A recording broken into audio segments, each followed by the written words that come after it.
Y aquí. A ver, ¿sí ven el diccionario?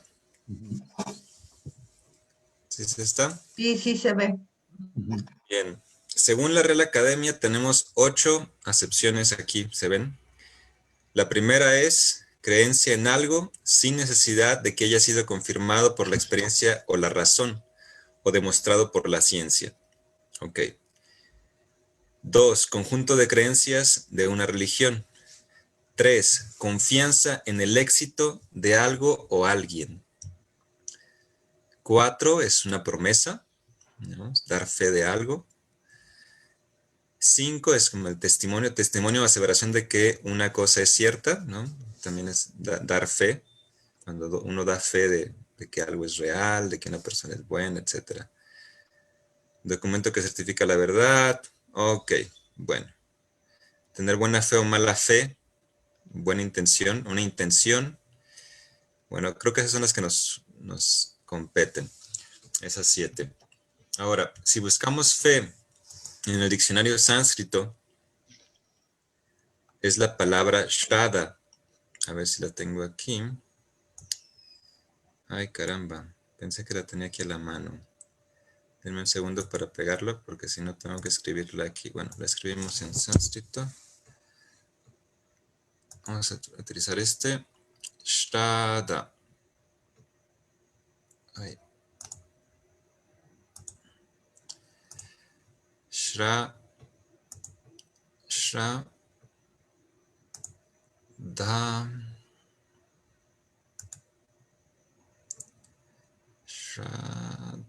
¿Dónde está la D? Ahí se me perdió. Esta. Shraddha. Aquí estamos ya. Bien. Según el Moner Williams, en inglés es tener fe. Having faith, believing in trusting, faithful, having confidence. Pero creo que esta es la buena, porque tiene una larga shraddha, como generalmente se utiliza.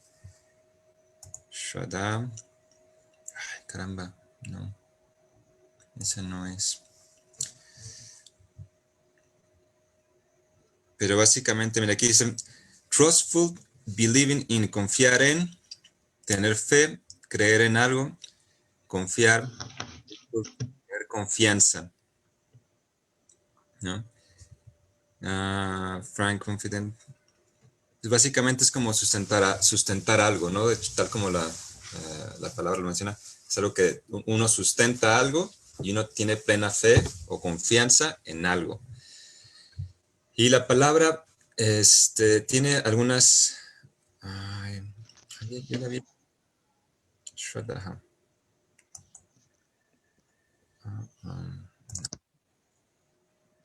Es que hay una palabra donde te da los sinónimos de fe. No, aquí está. Avalambita.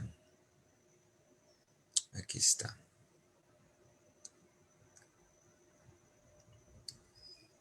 Avalambita. Mira, tiene dos de estas dos. Avalambita y Avidura son como los sinónimos de Shraddha en sánscrito. Pero Krishna nunca utiliza estos dos, ¿no? Aunque son interesantes, ¿no?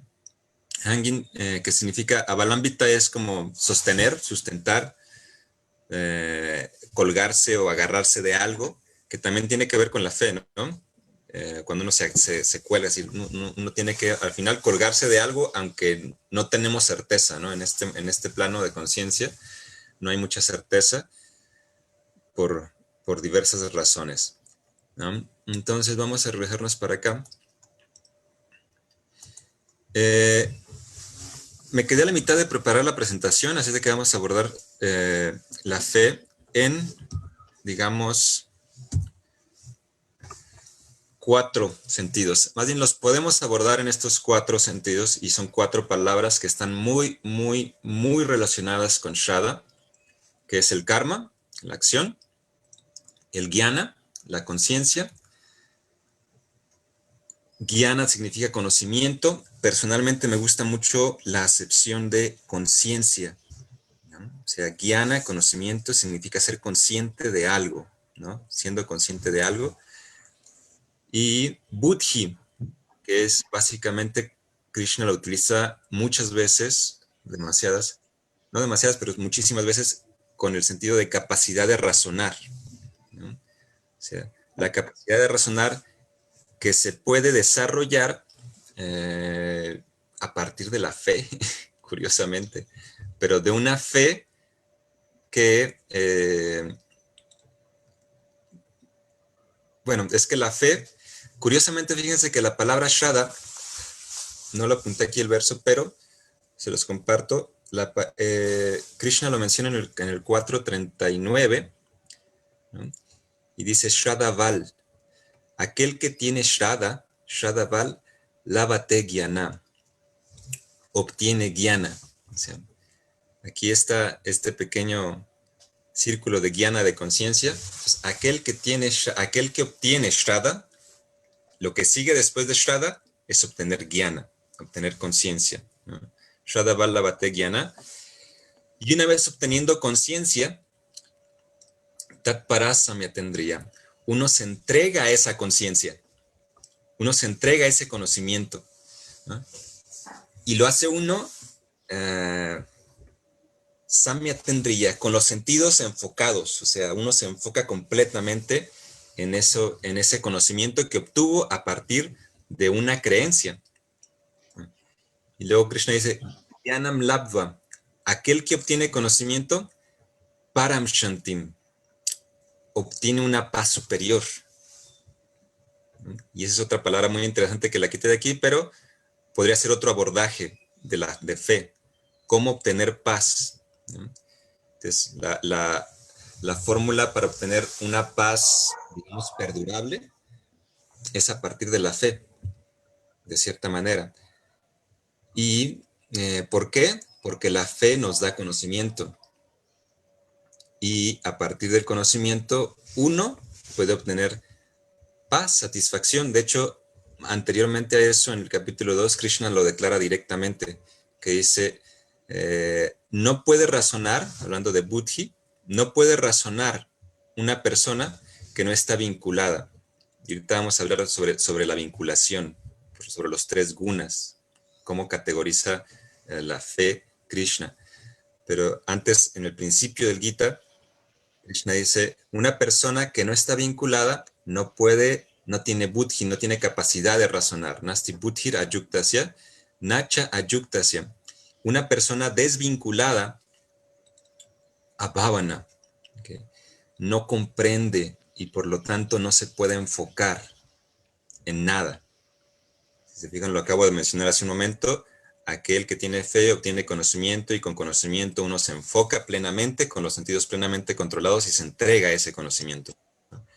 Pero una persona que no está vinculada a algo particularmente no puede enfocarse porque no comprende. A Bhavana. Nacha Baba Yata Shantir, aquella persona que no comprende, no tiene paz. Nacha Baba Yata Shantir. Y hace una pregunta retórica, termina este verso, este shloka, con una pregunta retórica y dice, Ashantasya Kutasukam, ¿no? ¿Y dónde está la felicidad si no hay paz? ¿Cómo puede haber felicidad sin paz? Entonces hay un principio para obtener paz. Para obtener felicidad, primero hay que obtener la paz. Para obtener la paz, hay que tener gyana. Hay que tener buddhi. Para obtener buddhi, hay que tener gyana. Y para obtener gyana, hay que obtener shraddha. ¿Sí?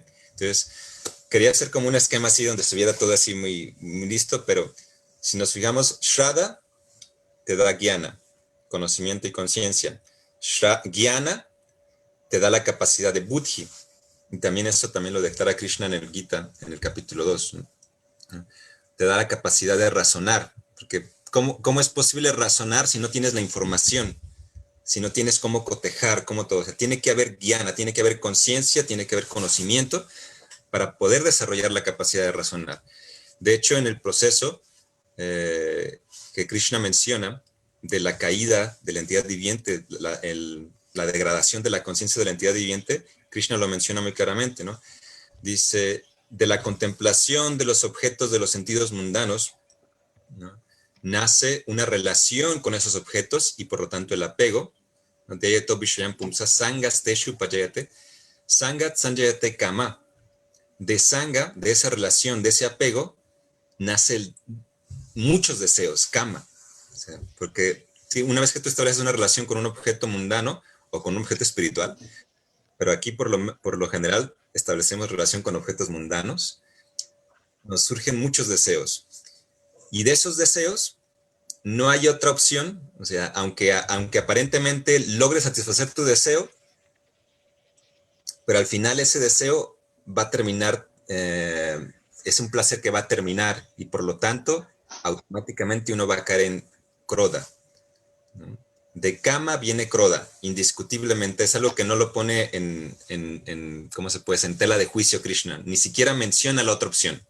Dice, de la contemplación de los objetos de los sentidos nace el apego, del apego nace kama, el deseo mundano, de kama nace kroda. ¿Okay? Así que no hay opción de satisfacerse realmente en cuestión mundana. O sea, porque aunque logres obtener tus deseos, al final vas a perderlos y por lo tanto va a ser siempre una sensación de pérdida, de miseria, y por lo tanto vas a intentar protegerlos, cuidarlos, y ocasionalmente por cuidar o por mantener uno va a caer en kroda, en ira. Y de la ira, kroda bhavati samoha, uno cae en ilusión, samoha, uno queda cubierto, ilusionado, ¿no? Samoha, en ilusión, samohat smriti vibrama, uno pierde la memoria, ¿no? Uno pierde la capacidad de recordar y por lo tanto uno está perdiendo esto que estamos hablando aquí, guiana, ¿no? Uno está perdiendo guiana. O sea, perder la capacidad de recordar, entonces perdemos nuestra conciencia básicamente. Smriti Virama. Perdida la conciencia, Smriti Bramshat, perdida la capacidad de recordar, Buddhi Nasho, se pierde la capacidad de razonar. Buddhi Nashat. La capacidad de razonar queda hecha pedazos, ¿no? Porque ya no tienes la información para razonar. Y una vez que pierdes la Buddhi Nashat, Pranashati. Entonces podemos considerar que estás perdido en el océano de la existencia material, que estamos perdidos en el océano de la existencia material. ¿Sí? Entonces, regresando aquí al punto, este Buddhi es esencial, ¿no? Y en esta cadena, la vuelvo a repetir, Shraddha nos va a dar Jnana, conciencia. Jnana, al recuperar Jnana, eso vamos a incrementar nuestra capacidad de buddhi, de raciocinio trascendental y también mundano incluso. Buddhi. Con buddhi podemos, viene entonces lo que es la paz, ¿no? La comprensión. Buddhi te da la capacidad de comprender y por lo tanto tienes paz. Y con paz, entonces podemos empezar a hablar de felicidad, de sukham. ¿Sí?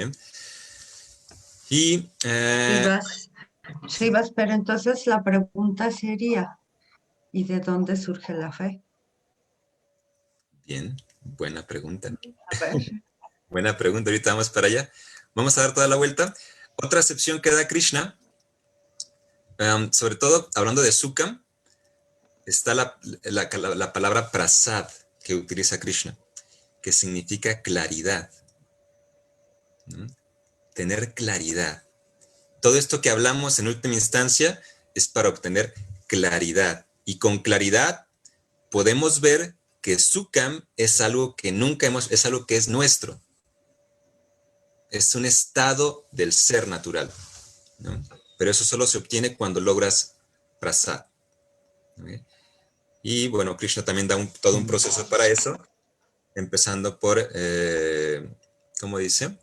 Raga Dvesha Vimukta Ishtu, estando libre de raga y dvesha, del gusto y la aversión, Vishayan Indriyash Charan, teniendo los sentidos ocupados, ¿no? En sus objetos, bajo control del ser, Atma Vashai, ¿no? Bajo control del ser, rendido al ser, curiosamente, es muy interesante, ¿no? Prasada Madigachati, uno puede obtener la paz. Entonces lo repito, estando libre de raga y dvesha, del gusto y la aversión, manteniendo los sentidos ocupados, pero bajo control del ser. Y aquí Krishna es muy categórico. Ya hemos hablado de que no somos este cuerpo, somos algo más allá del cuerpo, somos el alma, ¿no? Entonces, bajo control del ser que es eterno, bienaventurado y lleno de conocimiento. Bajo control del ser y que siendo así, se rinde al ser, es decir, al ser supremo, a Krishna. Y ese es como el proceso para obtener prasad, la claridad. Y en última instancia estamos hablando para obtener claridad, eso es obtener buddhi, la capacidad de buddhi y poder entregarnos a ese buddhi. ¿No? Que Krishna también nos da esa instrucción de que refúgiate en buddhi. Es muy categórico Krishna en ese sentido de que buddhi es como esa parte, una representación de él, que él mismo dice, yo le doy buddhi. O sea, cuando alguien se entrega a mí, yo le doy buddhi para que venga a mí. Es muy interesante también que Krishna dice eso. Podría decir, yo le doy bhakti.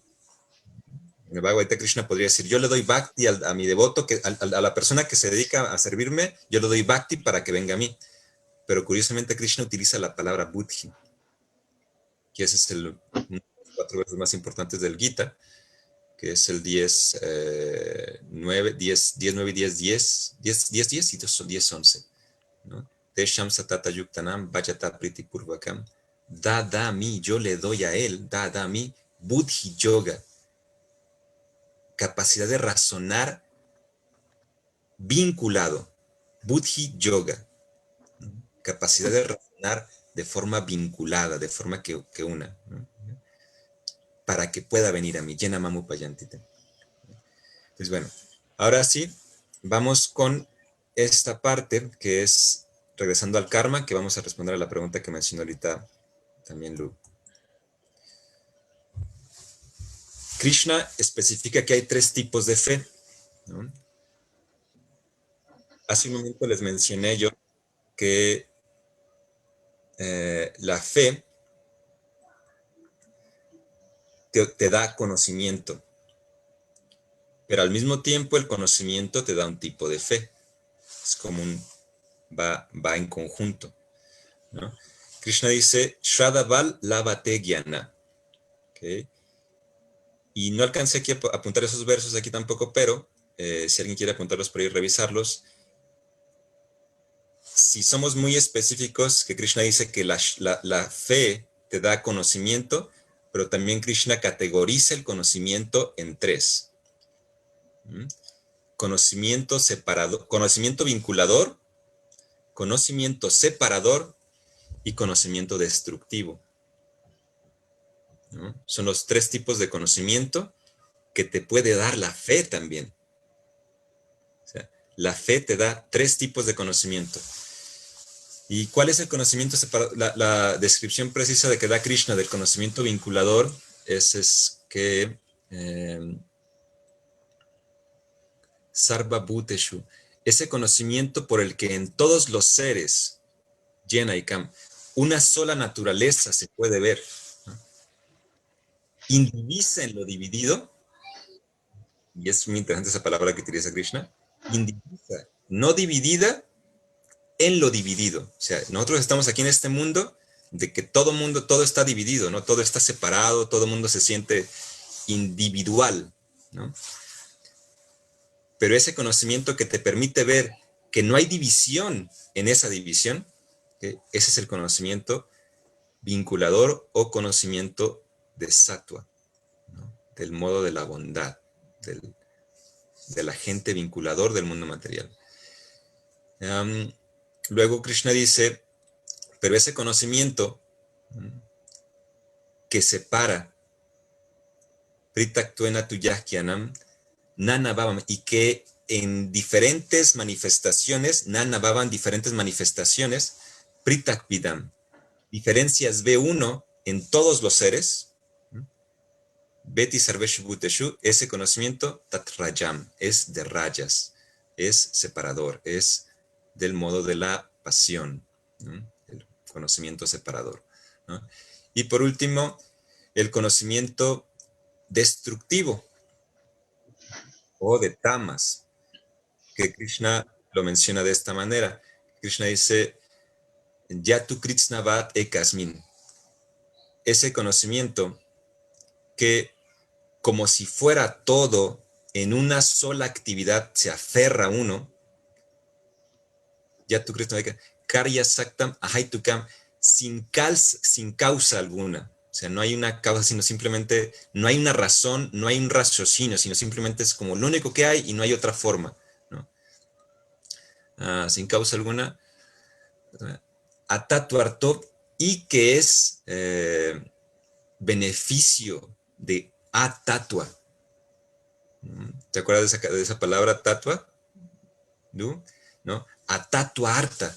O sea, que le da beneficio o incluso que puede, harta es como, también puede ser como que es asilo, también le da asilo a la mentira. A la mentira, y no a la mentira cualquier mentira, sino a la mentira categórica.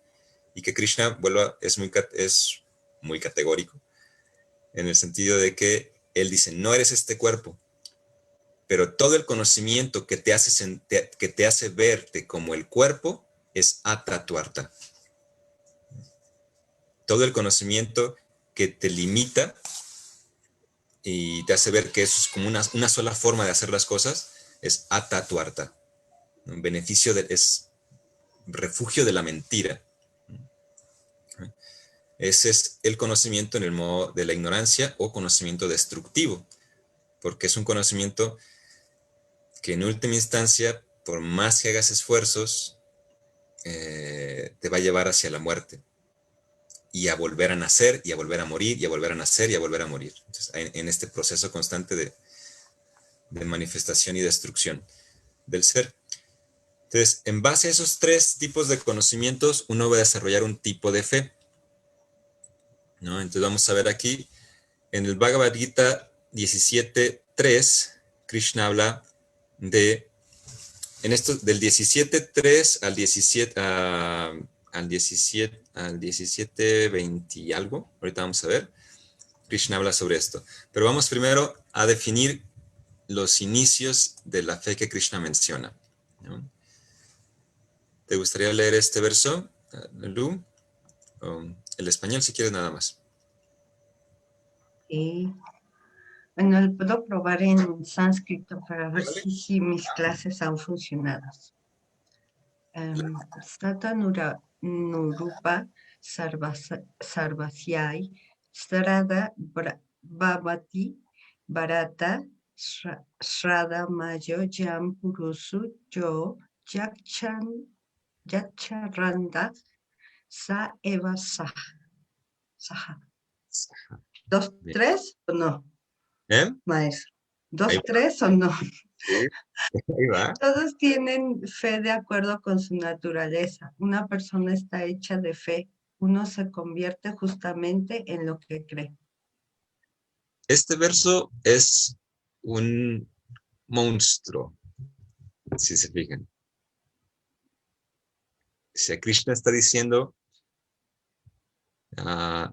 Shraddha Mayo Yam Purusho. O sea, una persona está hecha de fe. Las personas estamos hechas de fe en todo aspecto, ¿no?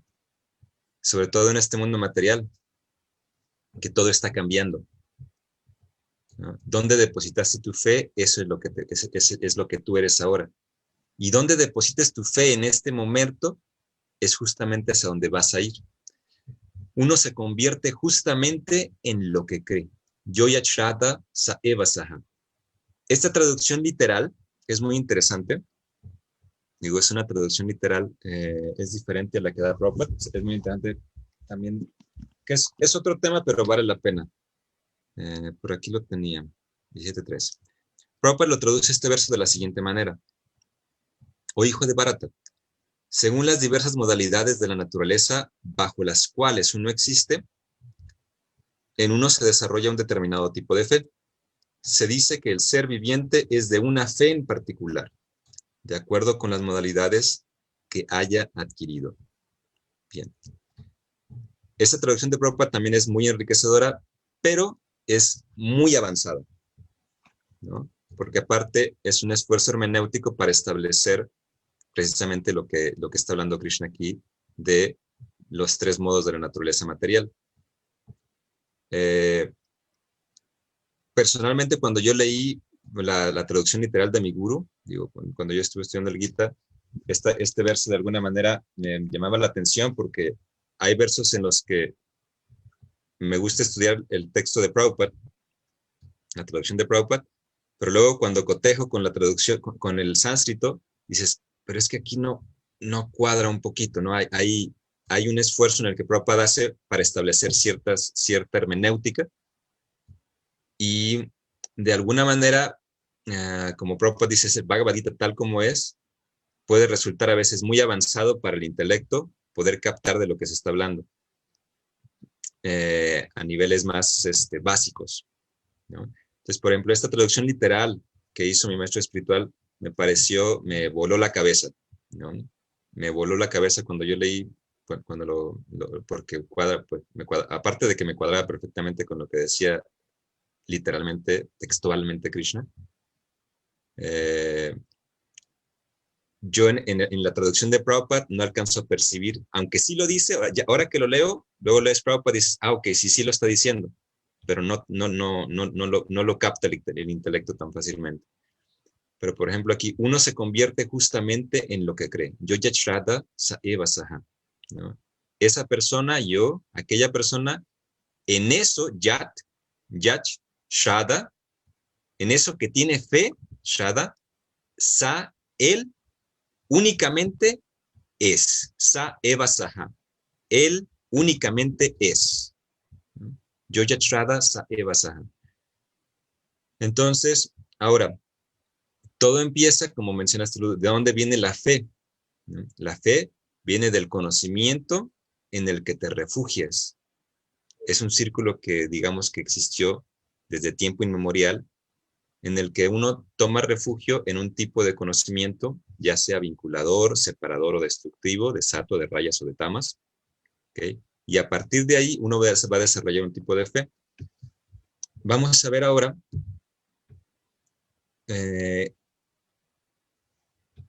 esos tres tipos de fe hacia dónde nos llevan y en el sentido de que la fe nos hace entregarnos a algo superior, ¿no? Porque la función de la fe es encontrar como algo macro a lo que pertenezco, encontrar un sentido de pertenencia o, si es conocimiento muy separador o destructivo, un sentido de posesión, que es como piensan también varias corrientes védicas, en las que se pregona de cierta forma el ateísmo porque dicen, es que no es necesario Dios, porque la ley del karma obliga a todos, ¿no? Entonces, si yo actúo bien, entonces los dioses y Dios, todo el mundo está obligado a hacer lo que yo quiero, ¿no? Si yo cumplo con todos los rituales, parámetros, entonces, y eso puede ocasionar que uno piense que no es tanto que pertenezcas, sino que uno piensa que uno puede poseer, tener el poder sobre otras personas. Pero eso depende del guiana, de la conciencia en la que uno se refugia. En el siguiente verso, Krishna menciona lo siguiente. ¿Quieres leerlo de nuevo, Lu? Sí. Yayante Sabika Devan Yaksha Raksamsi Rayaksha Pretam Butaganam Chanye Yayante Tamasa Nah. Bueno, aquellos en bondad ejecutan sacrificios a los dioses, aquellos en pasión a los espíritus y guardianes. Otras personas en la oscuridad ejecutan sacrificios a los que han partido y a huestes de fantasmas. Bien, gracias. Bien, ese también es un verso muy interesante porque dependiendo, como les comentaba, del tipo de conocimiento que tienes, te vas a entregar a un tipo de ser superior, ¿no? Tú vas a aceptar a alguien como superior a ti. Entonces, Jayante Sattvika Devan.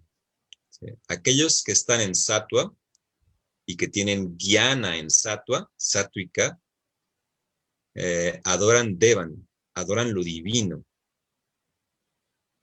A lo divino, aquí puede ser, aquí Prabhupada Acharya lo traduce como los dioses, Prabhupada lo traduce como Dios, ¿ya? Tiene esos dos sentidos. O sea, adorar a los semidioses ya es bondadoso, ya es algo bondadoso porque es adorar a las personas que están en línea y que adoran a Dios, ¿no? Aunque también puede ser directamente adorar a Krishna, a la suprema personalidad de Dios, ¿no? O al único Dios, ¿no? Por ejemplo, aquellos que tienen fe de alguna manera, por ejemplo, en la línea abrámica o judío-cristiana, líneas abrámicas, de cierta manera, pues adoran a un único Dios, ¿no? Entonces, digamos que es una fe eh, sátvica, vinculadora en bondad.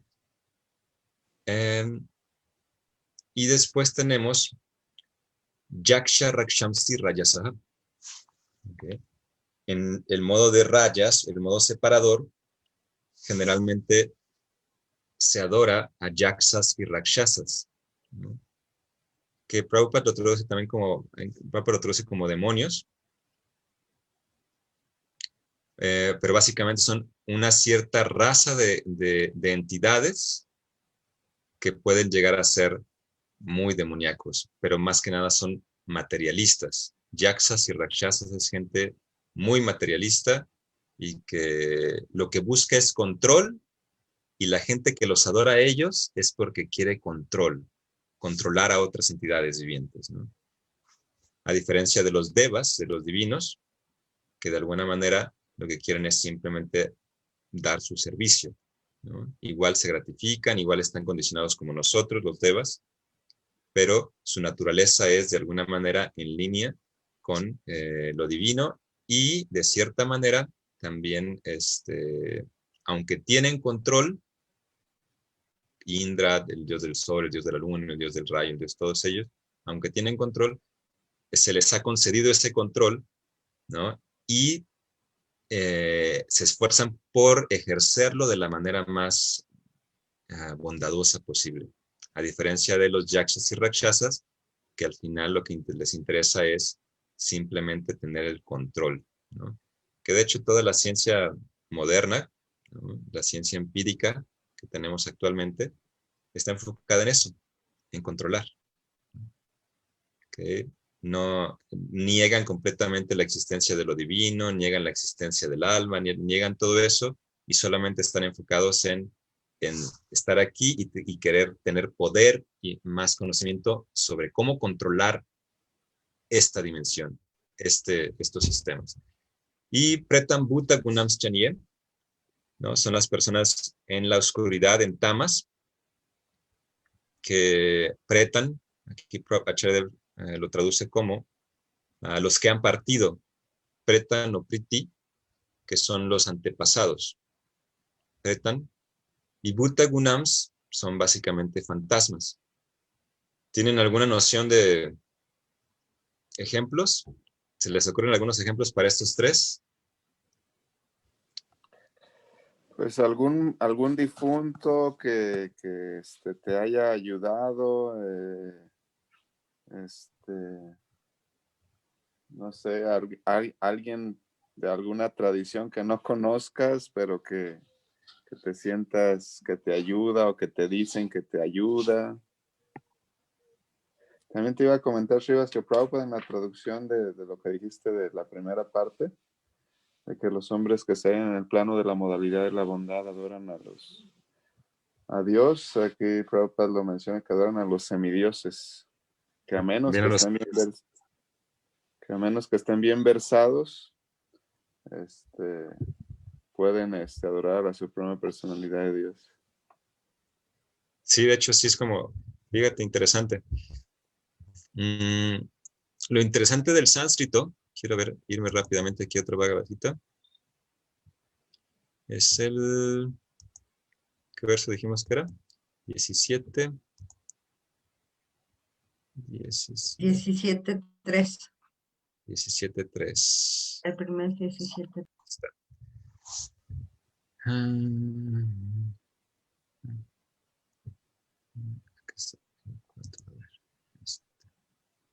Es el 4.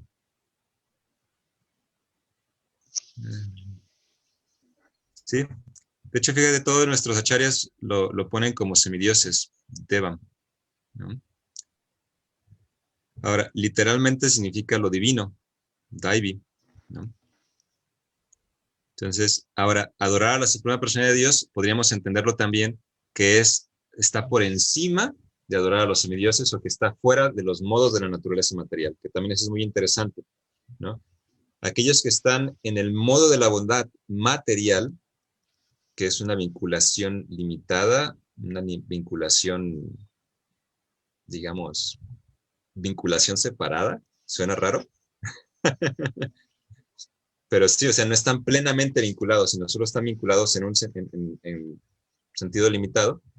Generalmente terminan adorando a los semidioses, ¿no? Porque quieren salud, porque quieren vivir bien, porque quieren estar bien en el mundo material. ¿Okay? Pero aquellos que tienen una fe por encima de los 3 modos de la naturaleza material, entonces adoran a la suprema personalidad de Dios, ¿no? En los 3 sentidos, Brahman, Paramatma, Bhagavan. ¿No? Eso ya es otro tipo, una fe más trascendental. Bien, entonces, si se fijan, podemos encontrar que casi todas las fes que podemos encontrar, por ejemplo, no sé si han escuchado de los que adoran a la Santa Muerte, ¿cómo se llaman estos que tienen monitos y que les pican? Los del vudú. Sí, la santería, el vudú. Y son, o sea, hasta tienen sus rituales para encerrar a sus fantasmas y adorarlos y que les hagan favores, ¿no? Entonces, es una fe y generalmente es, pues, siempre con fines de control o de destrucción, ¿no? Para mandar fantasmas a otras personas, hacer brujerías, hacer ese tipo de cosas, pero de forma sutil, de forma más... Generalmente la gente que adora a fantasmas, que tienen una fe así muy marcada, tamásica o en ignorancia, son fees que están enfocadas en el control, pero de una forma sutil, de una forma alejada, de una forma segura, ¿no? Y aquellos que adoran a yakshas y rakshasas, generalmente, pues prefieren adorar, no sé, a su patrón, a, a Carlos Slim o a uno de esos que tiene mucho poder y lo que quieren sueñan con poder trabajar en la empresa de Elon Musk o de tal persona porque él les puede dar protección y poder, ¿no? Porque es gente con mucho poder y es gente que quiere ser protegida y que quiere poder también para controlar a otros, ¿no? Y los que están en el modo de la bondad, los que adoran a los semidioses, por lo general, lo que quieren es contribuir, ¿no? Y agradecer. Es un humor más de, sí, gratitud por el sol, la luna, por el agua, ¿no? Y hay que hacer hay que hacer ofrendas y agradecer a todas las entidades que nos ayudan y nos cuidan, ¿no? Pero más en la parte de lo divino, no tanto en la parte de más desvinculado, ¿no? Ok, entonces, ahora, vamos con las actividades, ¿no? Ahora sí, con las 3 tipos de karma que ejecutan o que se terminan ejecutando de acuerdo a estos tres tipos de fe, ¿no? Que tenemos Yagya, Tapa y Danam, que son básicamente prácticas de fe, ¿no?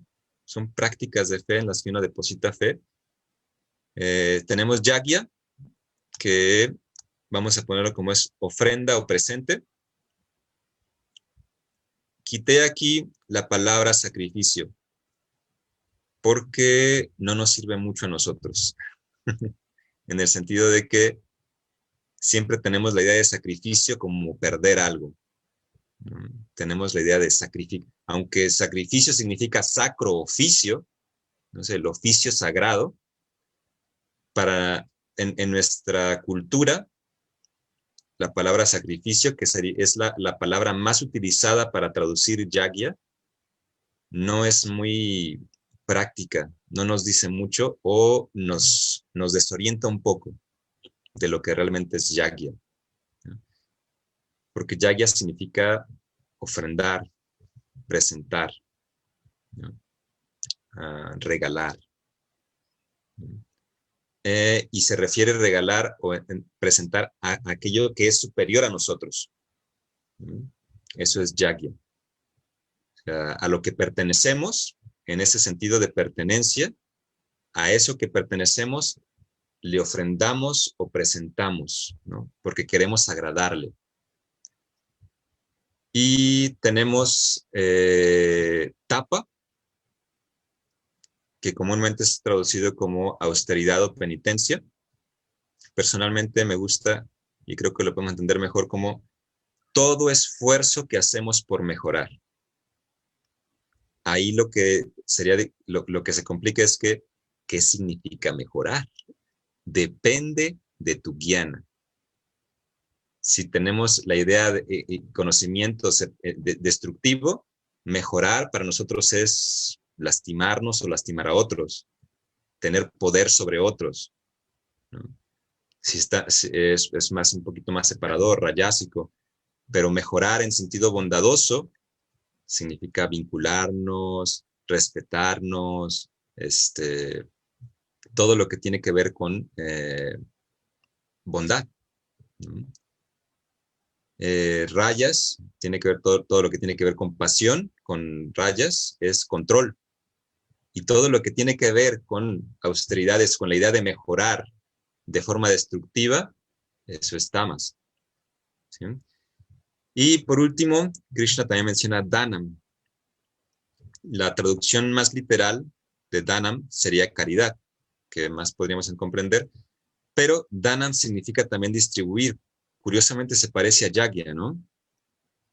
Ofrendar, presentar, regalar, eso es Yagya, ¿no? Sacrificar, entregar.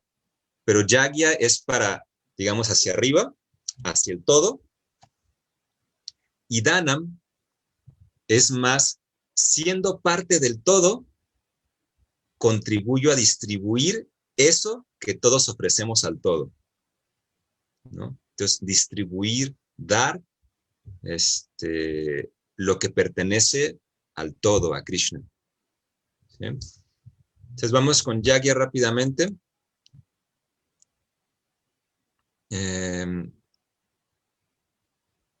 A ver.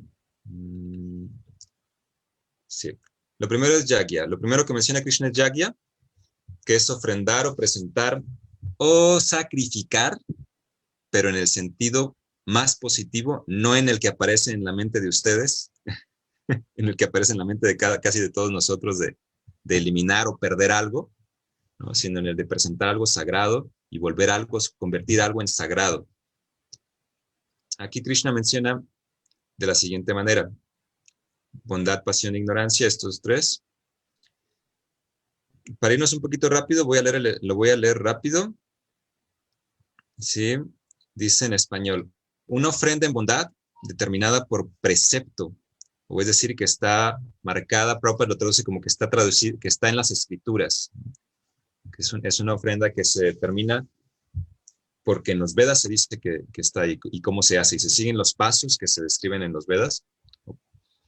Es ofrecida con total concentración por aquellos que no buscan el fruto y con la mente pensando es correcto ofrecer, ¿no? Apalakan shivir yagyo, esto es, sin buscar el fruto, apalakan shivir, el yagya que se ejecuta sin buscar el fruto, vidhi dishto, vidhi de acuerdo a los mandatos védicos, vidhi se refiere a los mandatos védicos o básicamente a los preceptos, ¿no? Que ya están establecidos, yaikyate, que es ofrecida por simplemente siguiendo las reglas que ya están establecidas, yashtavyam eveti maná, yashtavyam, ay, gracias hijo, muchas gracias. Yashtavyam eveti maná, aquí es donde es correcto, yashtavyam, es como, es lo adecuado, es lo que se debe hacer. Prabhupada lo traduce por cuestión de deber, ¿no? Por cuestión de deber. Esto y se hace plenamente concentrado, esto es el yagya en sattva, o el yagya vinculador, ¿sí? El siguiente sería el yagya en rayas, ofrenda en rayas. Dice, pero debes saber que una ofrenda presentada en pasión es ofrecida hipócritamente, buscando el fruto, okay, o tú el mejor de los bharatas. Y es interesante también, ¿no? O sea, ese yagya, ofrenda presente, que se hace con plena alevosía y ventaja de que voy a obtener algo. O sea, y no es que estoy buscando el bien de la otra persona o satisfacerlo por satisfacerlo, sino lo que yo busco es satisfacerme a mí, en un sentido egoísta, ¿ok? Cumplo con los gustos de otras personas, de otra persona, de un semidios, de un rakshasa, o de un fantasma, ¿no?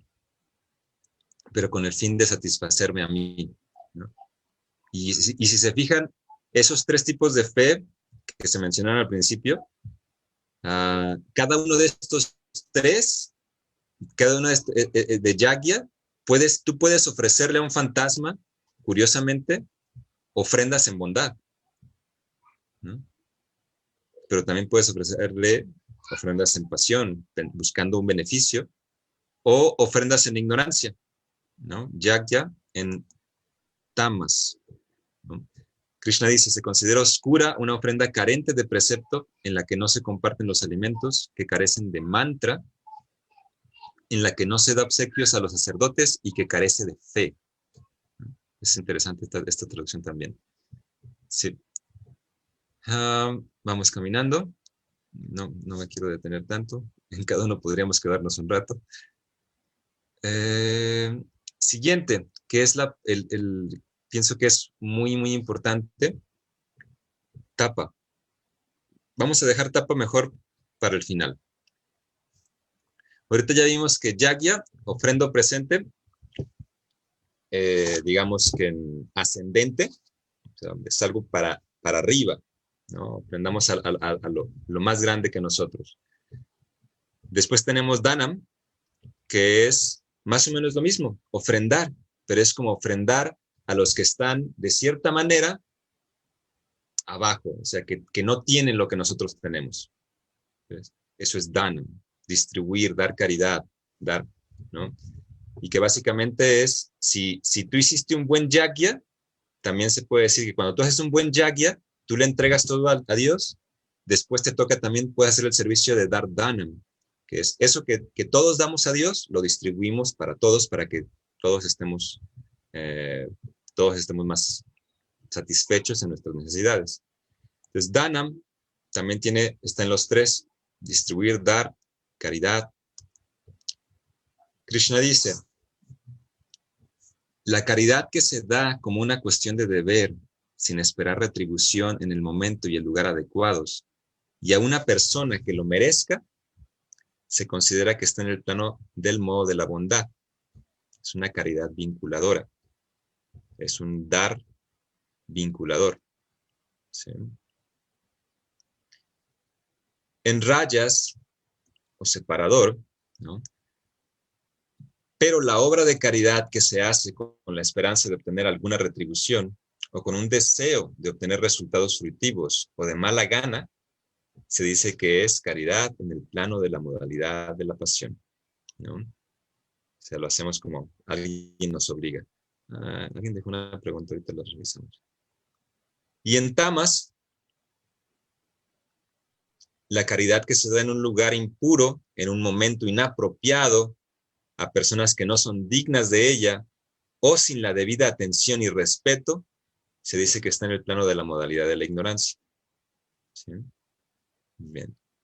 Ok. Entonces tenemos ya Yagya y Danam. Dar de forma ascendente y dar de forma descendente. ¿Sí? ¿Qué tenemos aquí? Okay.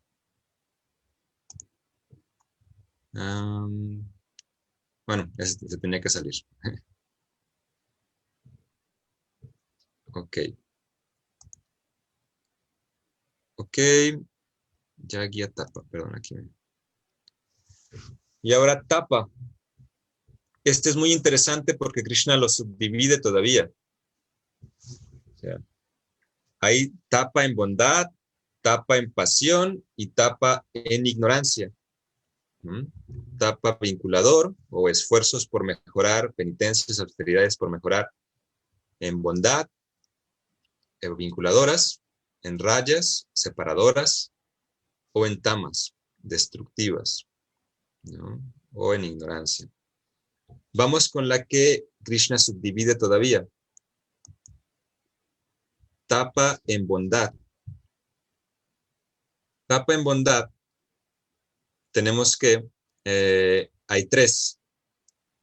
Krishna dice, esta austeridad triple, realizada con fe, trascendental por hombres que no esperan beneficios materiales, sino que lo hacen únicamente por el Supremo, se denomina austeridad en el plano de la bondad, o austeridad vinculadora también.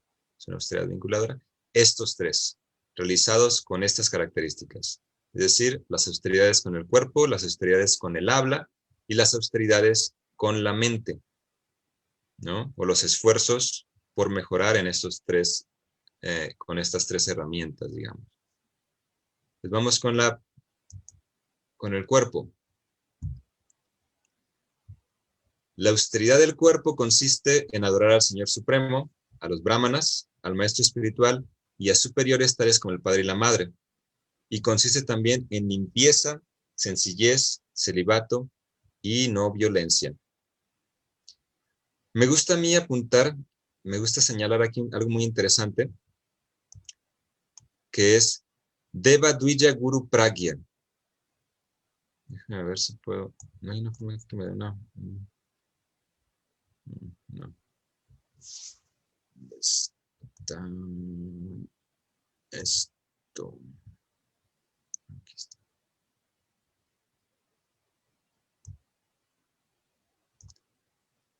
Deva Dvija Guru Pragya Puja. Sí. A lo divino, a los nacidos por segunda vez, ¿okay? Al Guru, ¿okay? Y al Pragya, al que te da conocimiento de cualquier tipo, ¿no? Cualquier persona que propició en ti Jnana es un Pragya. Y Prabhupada aquí pone como ejemplo como el padre y la madre, ¿no? No están explícitos en el texto, pero Prabhupada nos pone aquí en su esfuerzo hermenéutico, nos dice como el padre y la madre. Pero en ese sentido, cualquier persona que haya propiciado conocimiento en ti, puja, y es muy interesante eso. Krishna dice puja, adoración.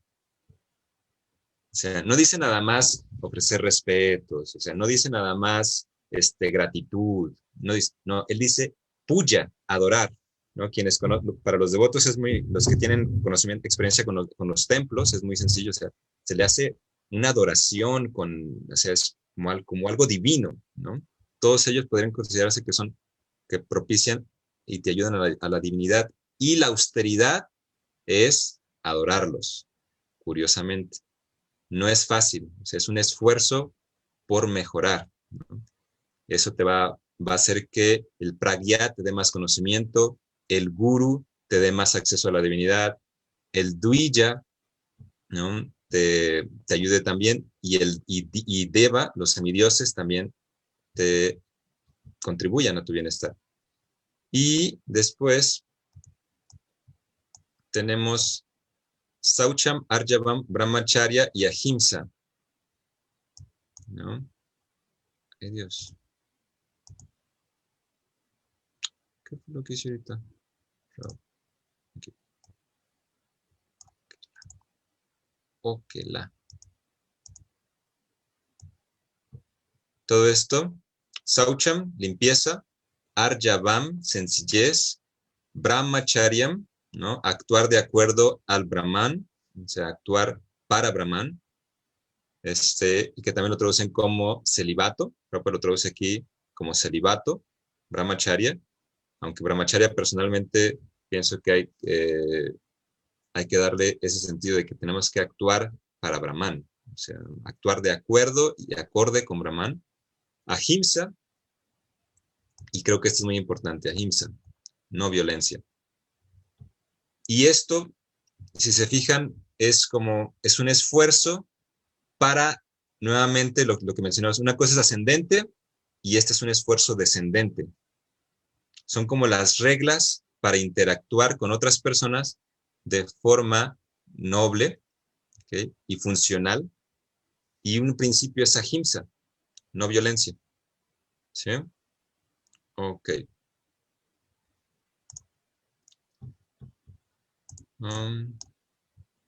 Luego tenemos austeridad con el habla.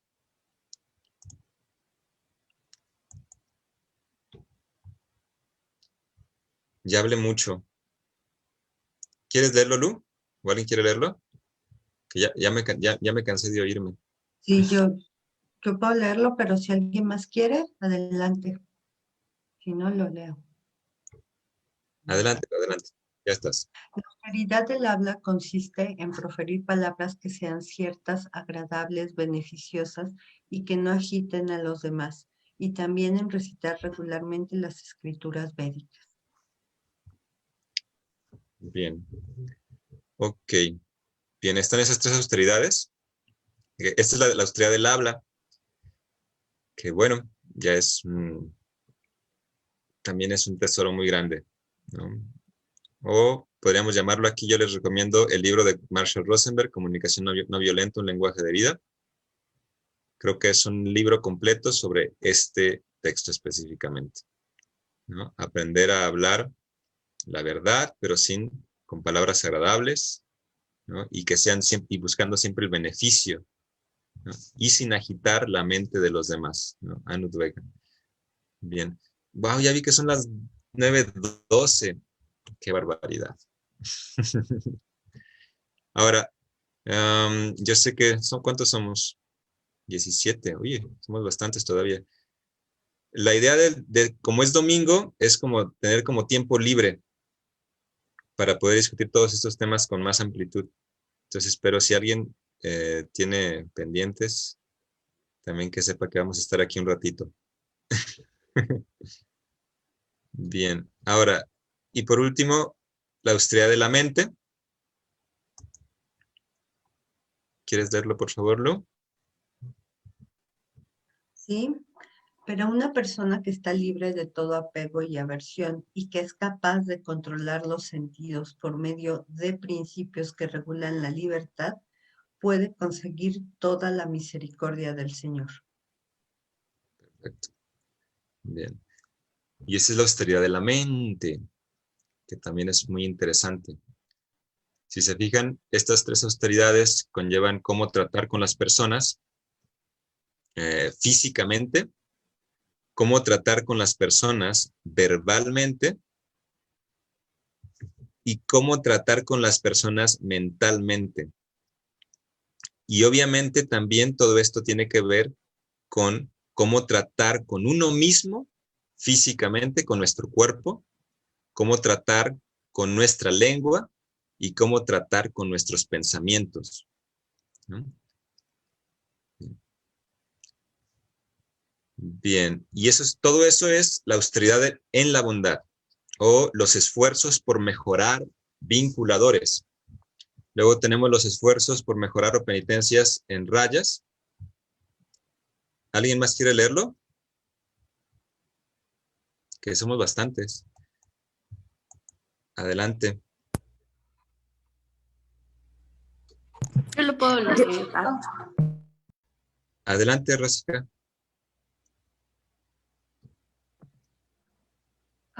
Ok, tapas, rayas, esfuerzos separadores. La penitencia que se realiza por orgullo y con el fin de obtener respeto, honor y adoración, se dice que está en el plano de la modalidad de la pasión. Esa penitencia no es estable ni permanente. Sí, ¿por qué le llamo esfuerzos separadores? Muchas gracias, Rosika. Si se fijan, son esos esfuerzos que hacemos por sobresalir, por ser mejor que los demás, por ser adorado por los demás, por ser honrado, básicamente, ¿no? Y eso, pues, puede pasar un día, ¿no? Y la gente te acepta y dice, ay, sí, qué grande eres. Pero en el siguiente día la gente puede cambiar de opinión, ¿no? Pero la gente que está influenciada por este modo, este agente separador, tiende generalmente a esforzarse por todo eso, ¿no? Bien. Y el último es tamas, o los esfuerzos, las penitencias destructivas. ¿Sí? ¿Alguien más quiere leerlo?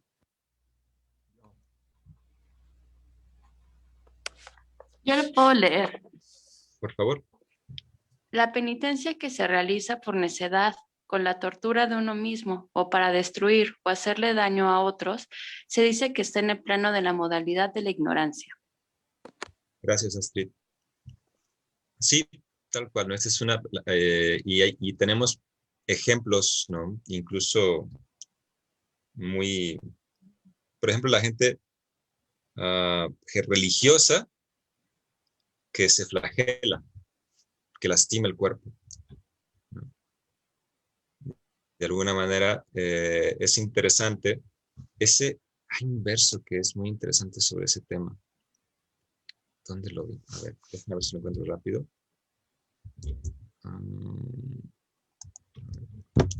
Vamos a ver, debe estar aquí. Es el 17. También Krishna menciona, hay un comentario que Krishna hace sobre esto. Miren, aquí está esto. Es muy interesante este verso que también dice Krishna, poco antes de citar la austeridad en la ignorancia. ¿Me puede ayudar alguien a leerlo, por favor?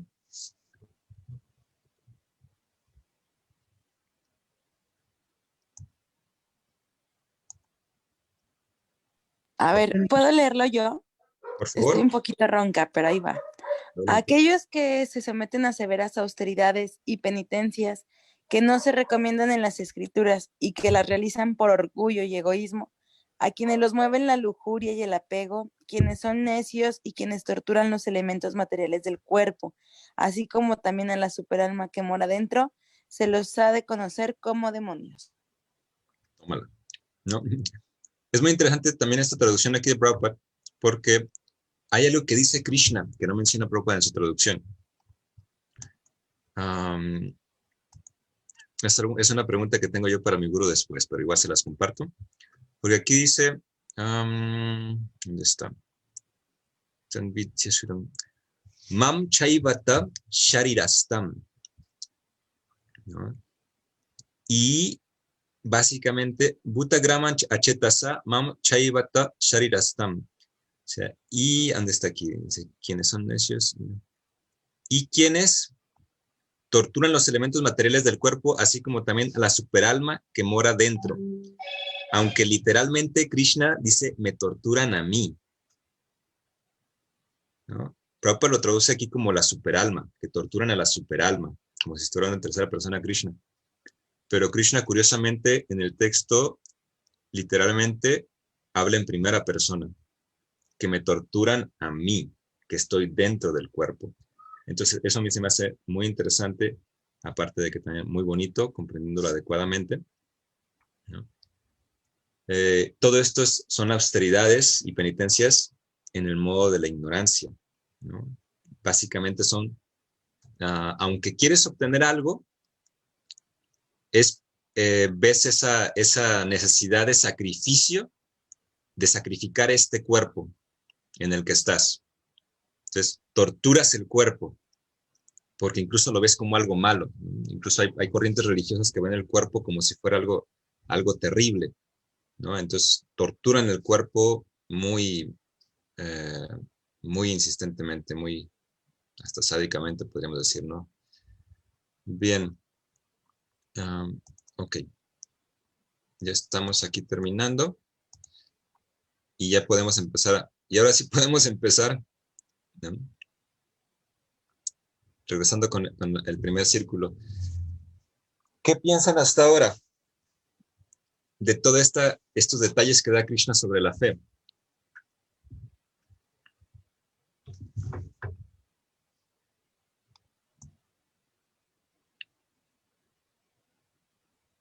Nada.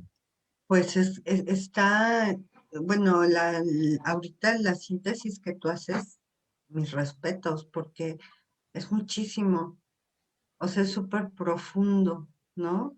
Es súper profundo y como efectivamente el centro de todo es la fe, como cualidad humana que debemos de despertar. A mí me hiciste pensar dije, bueno, si realmente hacemos como una revisión en la historia, hablando de la historia material, ¿no? Los grupos primitivos que empezaban a ver al cielo y empezaban a tener tótems, a poner su fe en diferentes elementos de la naturaleza y eso, me hiciste preguntarme si la fe es algo tan profundamente, tan innato en los seres humanos, nacemos con esa necesidad de desarrollar fe, ¿no? Uh-huh. Y nos perdemos en el camino, en las corrientes de buscar hacia dónde poner nuestra fe. Pero lo más lindo de lo que creo que nos expresaste ahorita fue cómo lograste presentarnos cómo esa fe finalmente se va desmenuzando, desagregando en diferentes acciones concretas que tenemos, ¿no? Toda esta última parte hacia los demás, en el esfuerzo por mejorar, en el sacrificio y en la caridad. Entonces, está súper profundo, Shivas, todo esto. Yo creo que hay mucho que aterrizar y sobre todo aterrizar más hacia cómo lo voy a poner en circulación en mi vida, ¿no? Pero aparte me sigue quedando la duda, o sea, de cuál es el origen de la fe. El origen de la fe efectivamente es el conocimiento, pero tuvo que haber una necesidad de buscar la fe. ¿De dónde viene la fe como cualidad humana? No Bien. sé si me explico. Puedo inferir un poco, si se me permite inferir un poco, de cierta forma la fe es como esa certeza. Entonces, de cierta forma, la fe es una característica natural de tatua, de la verdad eterna, ¿no? Entonces, de alguna manera, aunque en este plano de conciencia material siempre terminamos muy diversificados, incluso creo que si hiciéramos algunos ejercicios, podríamos identificar que durante el día y durante la vida, o sea, ¿qué decir durante la vida? Pero durante el día, durante un día común y corriente, cada uno de nosotros experimentamos diferentes tipos de fe, ¿no? En los diferentes actos que realizamos durante el día, no siempre tenemos la misma calidad de fe, ¿no? Porque hay actos en los que definitivamente nos creemos lo que no somos, nos creemos el cuerpo, hay palabras, hay discursos que en nuestra mente que vienen básicamente de una fe tamásica, y hay discursos en nuestra mente que vienen de una fe rayásica y otros más sádvica. ¿Okay? Si nuestros pensamientos son así, ¿qué decir nuestros actos? ¿No? Porque al final el jnana, como dice Krishna, y es muy interesante también esto que dice Krishna, que todo es el Bhagavad Gita 3:4:33, donde Krishna menciona que también es muy interesante Shreyan Dravya Mayat Yagya, dice, mejor que el yagya, que presentar, que ofrendar, dravya, mejor que ofrendar o presentar nuestras posesiones materiales, tangibles, ¿no? Jnana Yagya Parantapa. Es mucho mejor presentar nuestra conciencia, nuestro jnana. O sea, el mejor yagya que podemos hacer es el yagya o la ofrenda de conciencia. Pero la segunda línea que menciona Krishna es muy interesante porque dice, Sarva Karma Kilam Parta Gyane Parisamepate, que sin excepción enteramente todo karma, Sarva Karma, culmina en Jnana. Culmina en Jnana. Toda acción culmina en Jnana. Pero Jnana, Krishna también lo establece como uno de los 3 factores que dan ímpetu al karma. Entonces es un círculo. El jnana te va a dar ímpetu para actuar en uno de esos 3 factores o de forma trascendental. Trascendental los 3 gunas. Y ese acto que tú hagas, nuevamente te va a dar más jnana, más conciencia. ¿Okay? Entonces, de cierta forma es como un círculo infinito. Pues bueno, un círculo es infinito en sí. Es un círculo en el que jnana te lleva a karma y karma te lleva a jnana. ¿Ves? Por lo tanto, siempre existe, constantemente existe. Ahora, en el mundo material, no, a lo mejor no me meto ahí.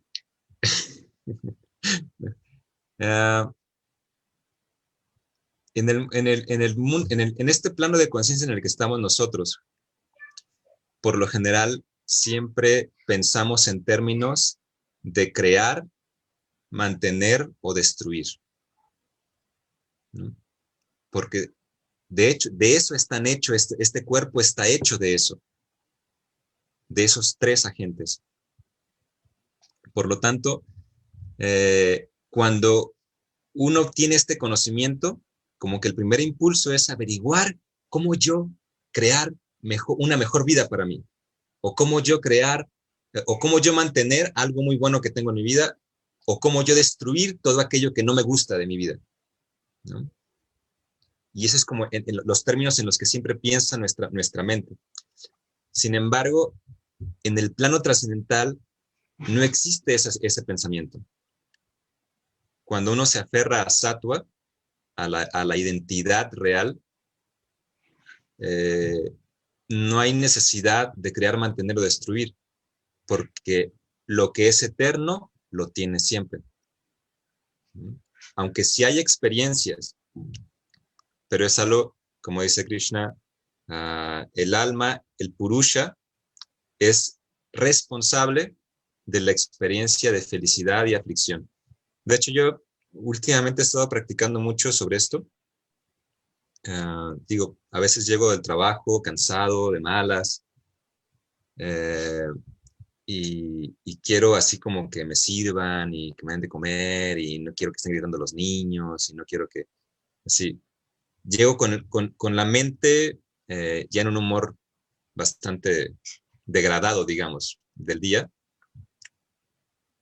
y empiezo a sufrir como todas las circunstancias de la casa, ¿no? Los niños gritando, que la comida no está caliente, todo ese tipo de cosas, con detallitos de las vivencias diarias.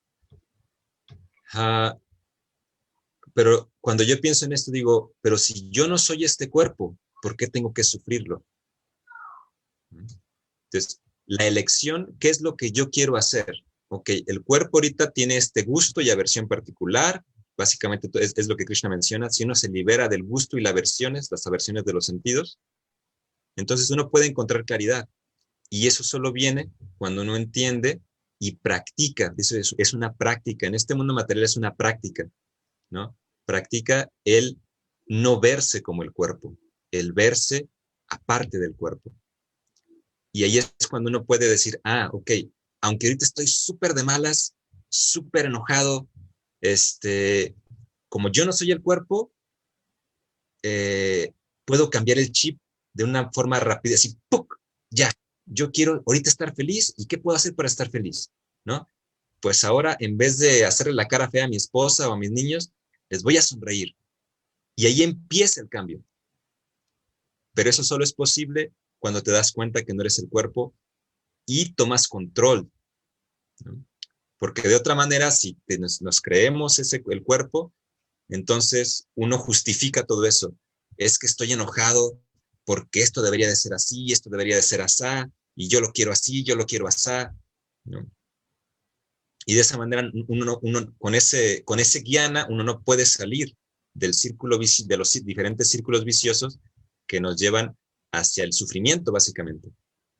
Entonces, cuando uno toma responsabilidad de que uno, el alma, el ser, es responsable de las experiencias de alegría y tristeza, entonces uno puede incluso experimentar, ¿okay?, alegría en circunstancias muy, muy degradadas, incluso que está viviendo el cuerpo, ¿no? De mucha ansiedad, de mucha rabia, de mucho desesperanza, desasosiego, ¿no?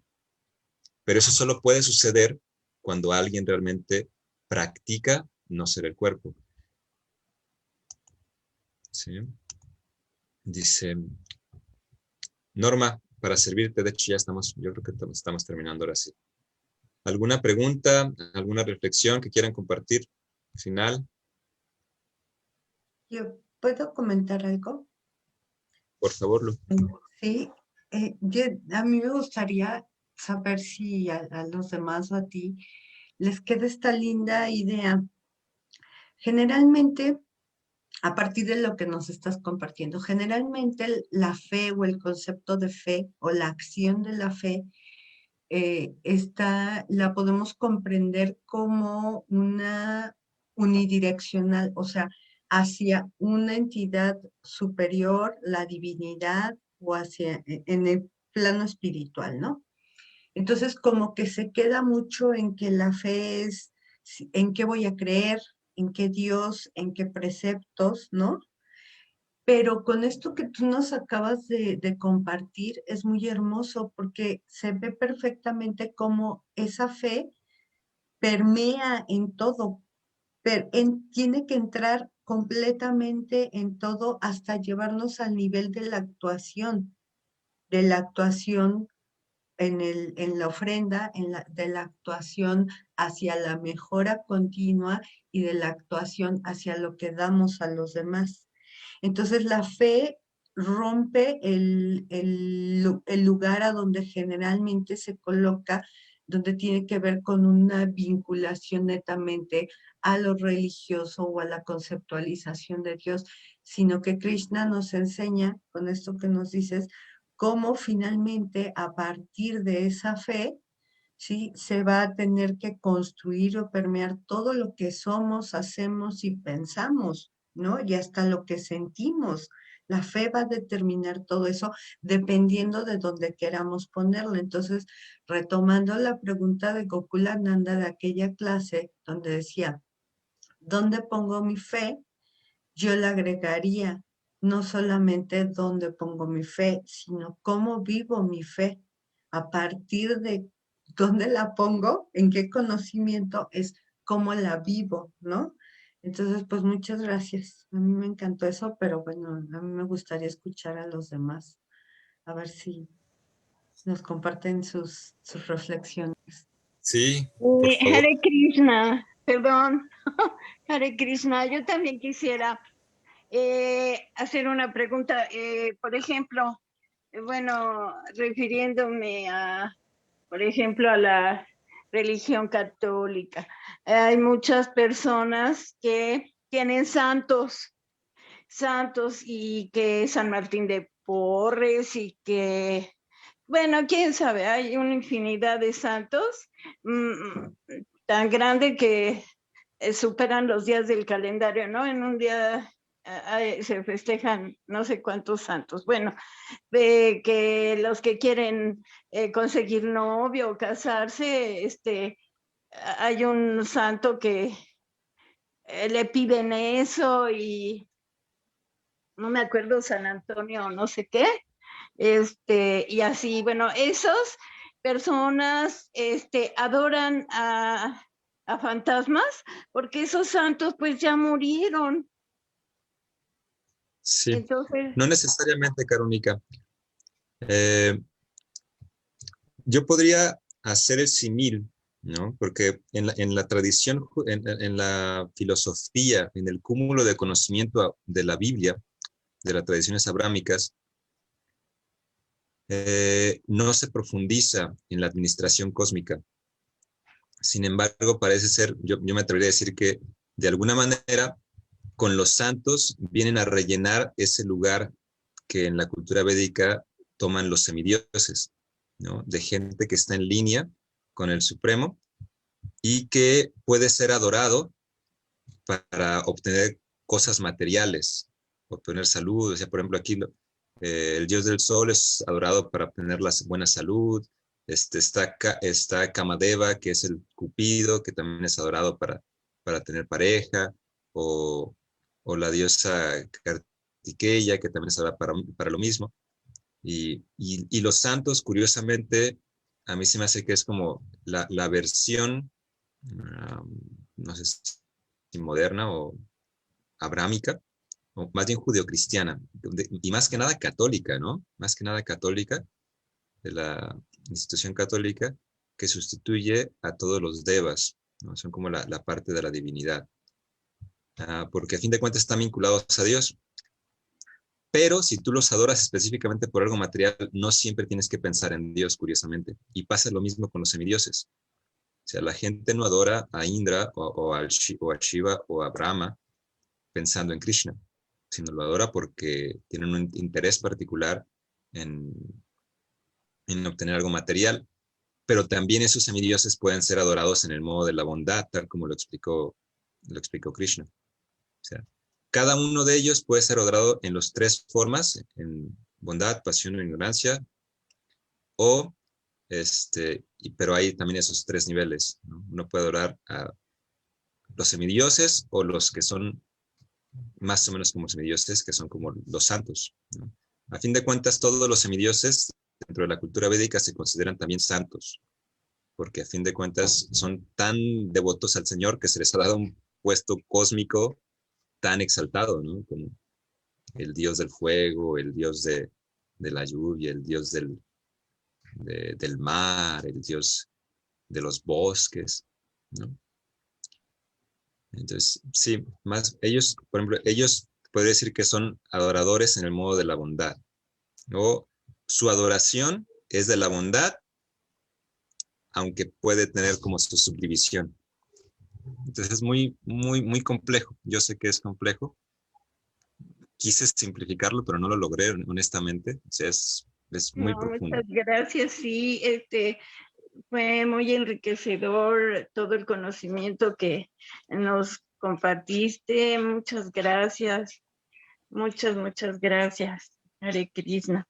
Para servirte, Carónica. Gracias a ti también por escuchar. Gracias. ¿Y alguien más quisiera decir algún comentario, pregunta, duda? ¿O ya nos tenemos que ir todos? A mí me gustaría compartir algo. Adelante. Pues pues muchas gracias por la clase. Me gustó mucho el tema y cómo se desarrolló.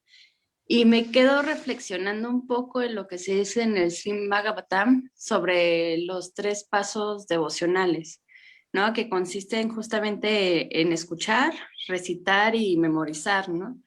Y me quedaba pensando un poco esta idea de la memorización para recordar a Krishna, ¿no? Y cómo ahí se va ejerciendo la fe, ¿no? Entonces, pues justo, o sea, me quedaba pensando un poco con lo del bull, o sea, de dónde sale esa fe, ¿no? ¿Dónde sale ese impulso como ser humano de tener fe en algo y seguir como construyendo con base a eso?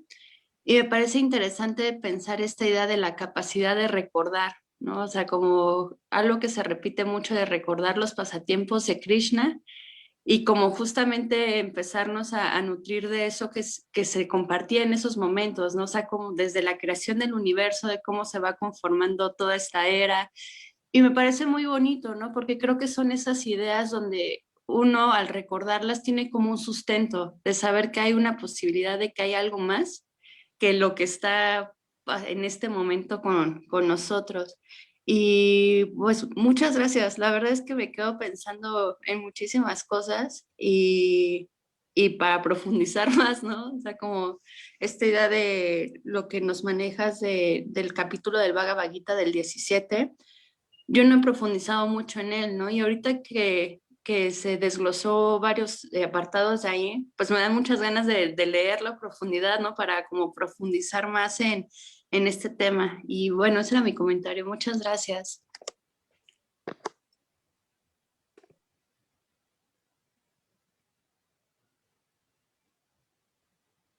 Bien, gracias a ti también, Astrid. Muchas gracias por tu comentario y pues para servirte también. Dice Rásika, muchas gracias. Me quedo con mucho que similar. Estuvo increíble como lo abordaste, ¿no? Gracias a Krishna. Muy bien. Pues bueno, creo que ya vamos a cerrar aquí, ¿verdad? Les agradezco mucho. Espero que tengan un excelente domingo, un bonito domingo y analizar, digo, porque realmente la fe, como dijo Lu, permea en todo. Si me atrevo a resumir, todo se resume a tener fe en si eres el cuerpo o eres el alma. Todo se resume a En eso. tatua, ¿no? En Tatua, tatua, ¿no? En ¿no? tatua. Te refugias en la verdad o te refugias en lo que Krishna llama mentira, ¿no? Que ahí es donde ya depende de cada quien, ¿no? Bueno, Wow. bonito domingo, cuídense. Gracias. Muchas gracias, bonito Muchas domingo. Hare gracias. Que estén Krishna, muy bien. abrazo a todos. Bye. Abrazos. Gracias. Gracias. Hasta mañana. Gracias. Hasta mañana. Bye. Mañana que estén bien.